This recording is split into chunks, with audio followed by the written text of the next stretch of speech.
There are a few reasons why you may need to change out an electrical outlet. If your current plug is painted over, cracked, or maybe you just don't like the color, you can easily do it yourself.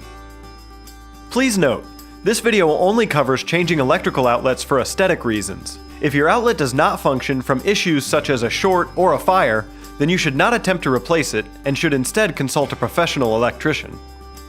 Further, this video covers only standard electrical outlets, and not GFI protected outlets.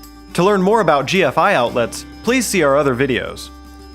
For this project, you'll need a new electrical outlet, electric nuts, flathead and Phillips screwdrivers, needle nose pliers, a wire stripper, a voltage detector, and a new electrical outlet plate. First, go to your main circuit panel, find the breaker labeled for the room you're working in, and switch it to the off position. Use your voltage detector to make sure that the outlet has no power.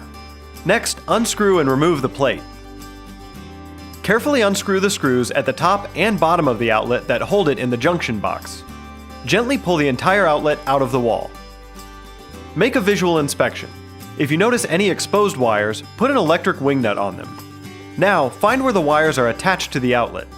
If it's an old receptacle, you may have to insert a screwdriver in the side to release the wires. On newer receptacles, loosen the screws on the sides just far enough to release the wires. If you can't release them, clip them close to the connection and then carefully strip away the insulation to expose the copper. Make sure the wires aren't frayed at all. If they are, clip the wire and insulation for a clean connection. Curve the wires around the screws, black wires on the hot side and white wires on the other. Be sure to check for labeling on the back. This particular outlet says hot wire on the side with gold screws. Make sure you also attach the ground wire. For the best connection, make sure that enough of the insulation is removed, so that only the copper wire is under the screw when it's attached. Some outlets have a strip gauge on the back to indicate how much copper needs to be exposed. With the wires connected to the new outlet, gently push it back into the junction box. Secure it to the junction box and install the new cover plate. But be careful and don't over-tighten the screw as it can crack the plate.